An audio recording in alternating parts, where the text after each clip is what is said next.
Good morning, everyone. My name is Pier Emanuele Canepa. I'm an assistant professor at the National University of Singapore, and I'm very happy to present this talk. I thank you, the organizer, Vitalis Alexandrov. I met him many years ago in the US. So my talks is related to energy storage, and in particular, utilizing first principle calculation, density functional theory, thermodynamic, etc., to screen a large pool of interface for energy material. In particular, in my group, we have a number of activities. First of all, we work on solid-state batteries. As an outcome of that, we're also interested in ion transporting materials. We do a bit of method development, and in the forthcoming months, you will see publication appearing on this topic. But today, I'm talking about a topic that has been of interest to me for the past 5 to 6 years. This is related to multivalent batteries, where multivalent batteries are effectively batteries that utilize as active ions multivalent ions, which are magnesium, zinc, or calcium, in contrast to lithium-ion or sodium-ion batteries, which use monovalent ion. So let me put contrast what is magnesium batteries in contrast to lithium-ion batteries. Well, in lithium-ion batteries, you have a typical graphite anodes separated by an electrolyte to an electrode, which is an oxide cathode, typically a transition metal oxide. The analog of these lithium-ion batteries is magnesium batteries. The first things to notice is the metal anode is nearly 5 times more dense than graphite. We indeed can use magnesium metal anode, and hypothetically, the intercalation cathode has twice the capacity of its equivalent for lithium-ion, because ideally one could transfer 2 electrons for each magnesium intercalation. In reality, this doesn't happen, and the technology we are utilizing nowadays, or that appears in prototypes of magnesium batteries, indeed utilize a metal anode. We can strip and plate magnesium on metal anode, or from metal anode, but we are limited by the existing intercalation cathode, which have a rather limited capacity, and this is related to 2 aspects.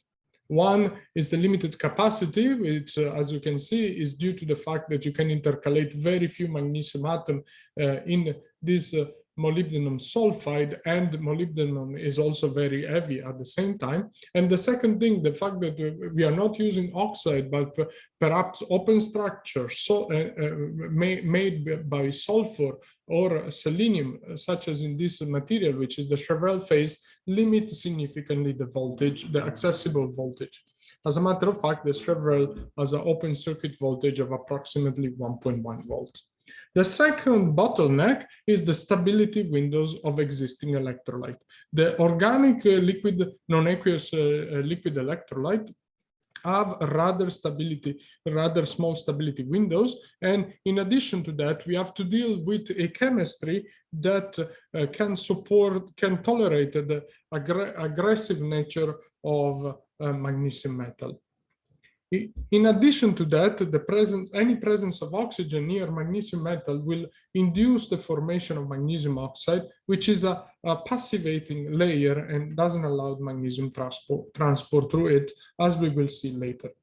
So how can we improve the stabilities of our existing electrolyte in magnesium batteries? Well, one strategy to increase the stability windows again of this electrolyte that needs to be compatible with magnesium metal on one side and potentially high voltage chemistry, cathode chemistry on the right hand side, is to introduce coating material. This is a practice that is commonly done in lithium-ion or sodium-ion batteries. So the particle of active materials, in particular the cathode, are often coated with coating materials of various nature.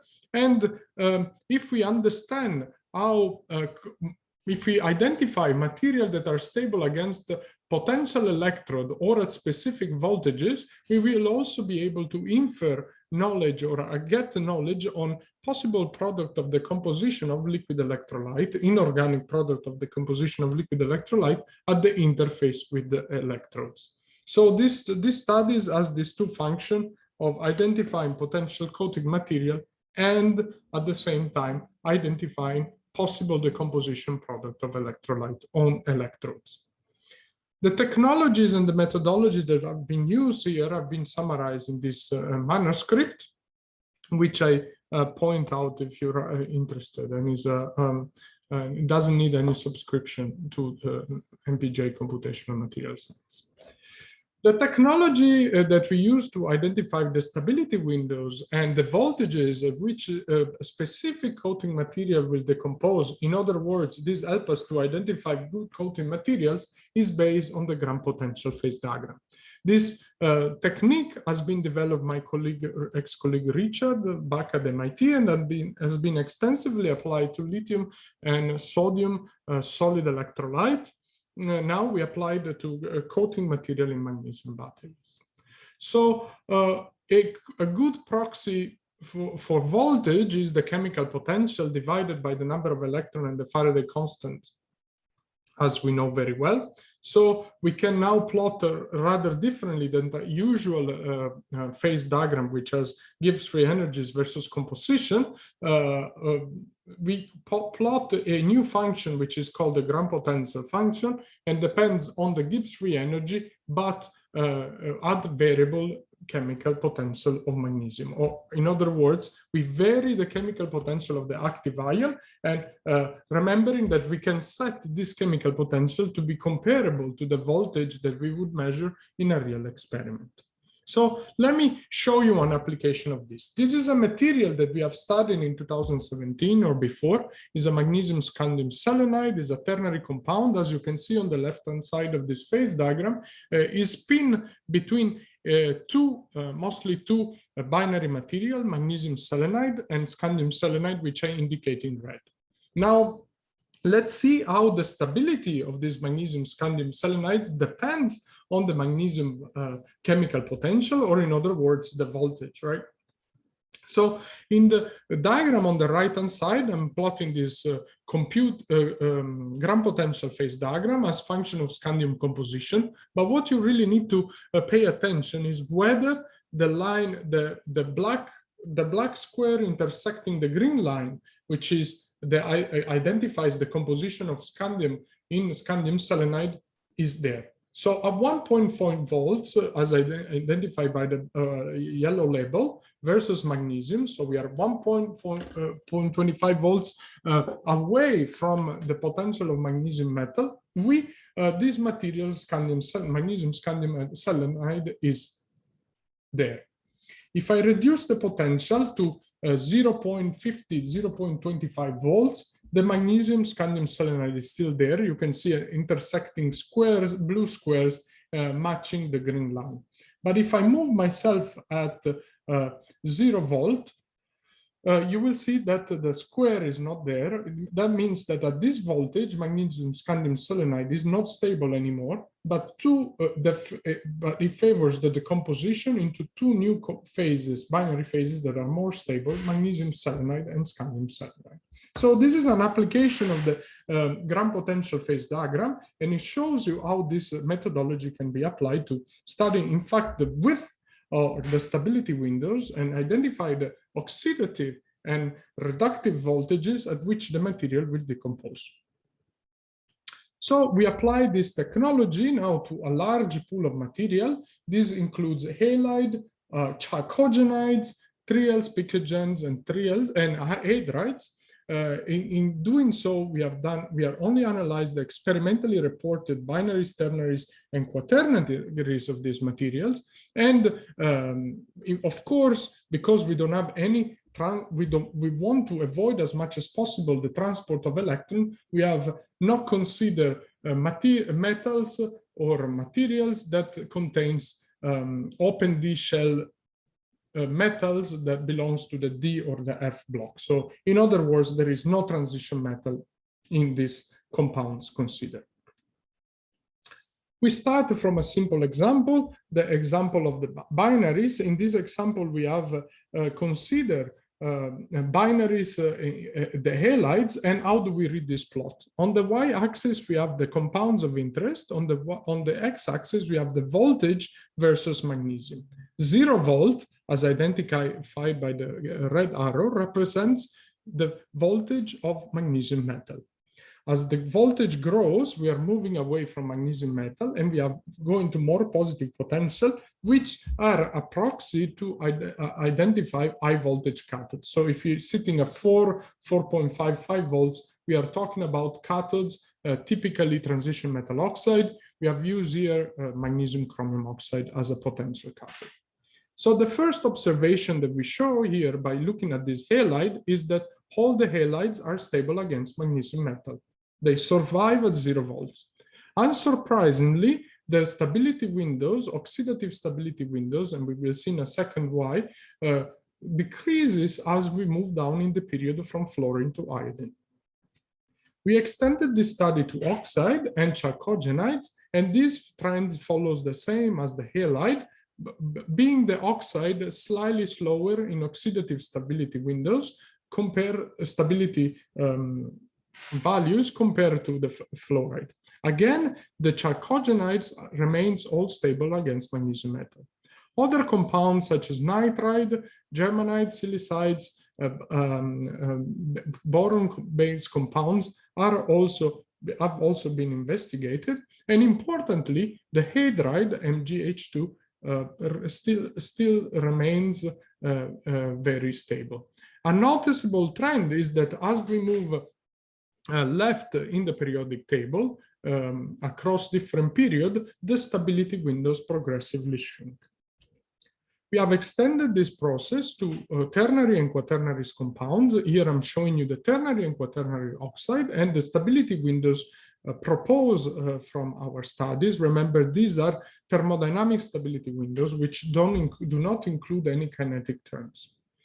A surprising but not so surprising results is that all these compounds decompose at the very low voltage. None of the ternary and the quaternary are stable at 0 volt versus magnesium metal, which is the potential of which sits magnesium metal, and they will always give rise to the formation of magnesium oxide. This is obviously a problem because, as I said before, the presence of magnesium oxide on the surface of the electrode will block any magnesium transport. However, there are compounds of interest, such as silicate, phosphate, and aluminate, that have stability windows, oxidative stability windows, higher than 2.5 volts. In particular, the magnesium titanium phosphate is the compound with the highest oxidative stability, and this goes beyond 4 volts versus magnesium. Of course, we have extended these studies to quaternaries and ternaries compounds that contain sulfurs and other chalcogenides. And you can find these results in the manuscript. Now, how do we rationalize this observation? Well, the oxidative stability is easy to rationalize. We use the Pauli's electronegativity of the anion as a proxy to understand the process of extracting electron from the coating, where the coating here is represented by these circles. The higher the Pauling electronegativity, the higher the oxidative stability. This is not surprising, right? It would be much harder to extract electron from oxygen or sulfur than tellurium or selenium. With respect to the reductive stability is inversely proportional to the electronegativity of the non-magnesium metal, where this only applies to ternaries and quaternaries. And remember, the reductive stabilities deals with the ability or the resistance of the coating material to attract electron or get injected from the electron injected in a structure from the magnesium metal atom.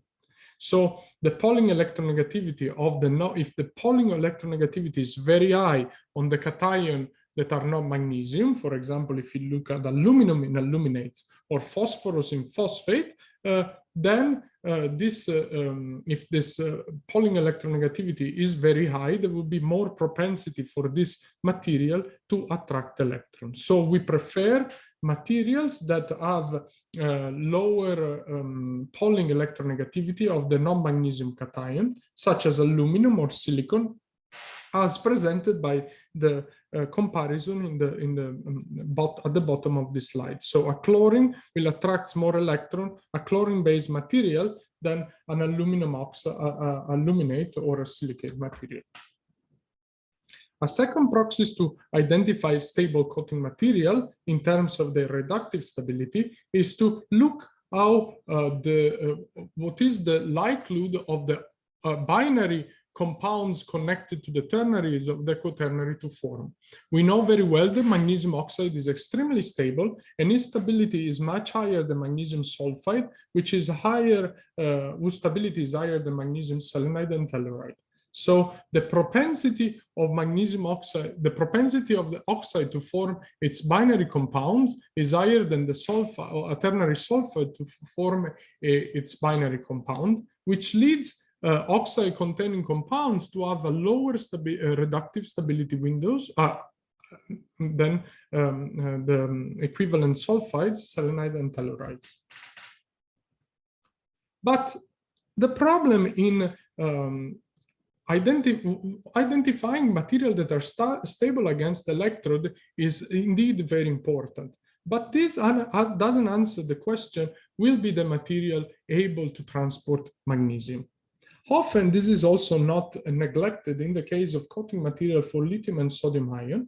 And so we propose here a strategy to analyze magnesium transport, but in general, active transport of active material in coating materials, and what are the real bottlenecks. Remember that transporting magnesium in this material is particularly challenging because we are transporting a 2+ charge rather than a 1+ charge.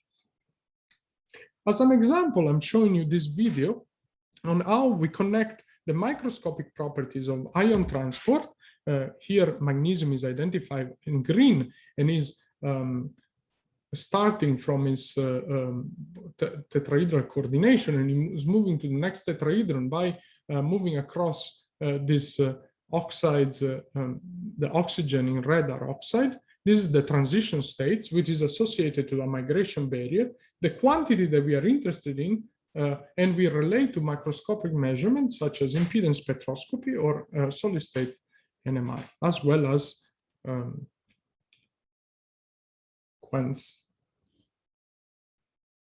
So these barriers allows us to connect directly to the macroscopic properties of magnesium transport, and we can use a very simple model to identify given a certain time of discharge and a certain length or transverse cross-section of our coating materials, so the thickness of the coating materials, what are the tolerable migration barrier that the coating can tolerate if we want to have sufficient transport and benefit from the protection of the coating on our active materials, and having still significant transport and migration of magnesium in and out.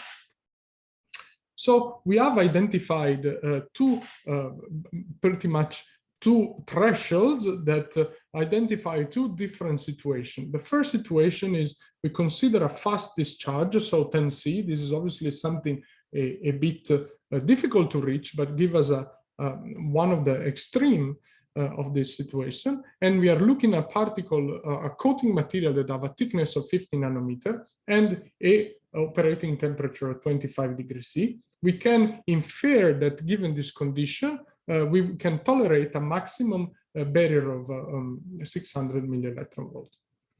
If we go slower, so closer to equilibrium, we are taking here a C/2, and one nanometer thickness of the coating, which is really thin at 25 degrees C, we have a maximal tolerable barrier, so we can stretch our level of confidence to 980 millielectron volts. We put in practice this, and we take all the materials that have been shortlisted in the previous chart by charting the reductive stability, and we compute the barrier. Here, how do we read the plots?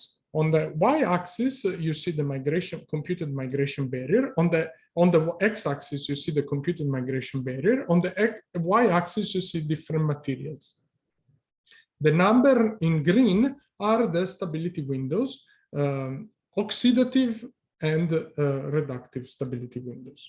We know that we can see immediately that all the halide, with exception magnesium fluoride, can transport very well and will transport magnesium at both condition of thick and thin coating and fast and slow discharge rate. Oxide is out of the game, magnesium oxide, but sulfide, selenide, and telluride are promising. Other structures, such as the magnesium silicon nitride and the magnesium borohydride, are also very promising. Noticeably, magnesium chloride, bromide, and iodide are prominent materials in the formulation of existing liquid electrolyte. They are either the starting composition or the compounds that might precipitate at the electrode, and therefore is not surprising to see a small migration barrier, i.e., high possibility of transporting magnesium in these materials. In addition, if these compounds are not defective, we could also measure a bang up of larger than 3 electron volts, which guarantees that these materials are also good insulator. When we move to the cathode side, many of the quaternary and ternary studies have indeed a very high migration barrier, with exception of magnesium phosphate and magnesium aluminate. These two materials are worth considering. In particular, magnesium phosphate has an extremely high oxidative stability windows of 4.1 volts versus magnesium, and its bang gap, being a phosphate, is rather high. These are bang gap computed at hybrid functional level of 7.1 electron volts. In summary, we have used a combination of database, material science, first principle calculation, and thermodynamics to study more than 100 compounds. For coating material in magnesium battery, we have developed a general technique for assessing the transport and the condition at which transport of thickness, at which transport of magnesium can happen. This technology is, of course, applicable to other chemistry. We have identified 4 to 5 candidates of coating material that are stable against magnesium metal. These are the halide, as well the magnesium borohydride and the hydride. Some of these compounds has already been studied, so it's a confirmation of our the quality of our techniques. And finally, we could identify 2 promising materials, the magnesium aluminate and the magnesium phosphate, which are stable potentially against high voltage cathode materials.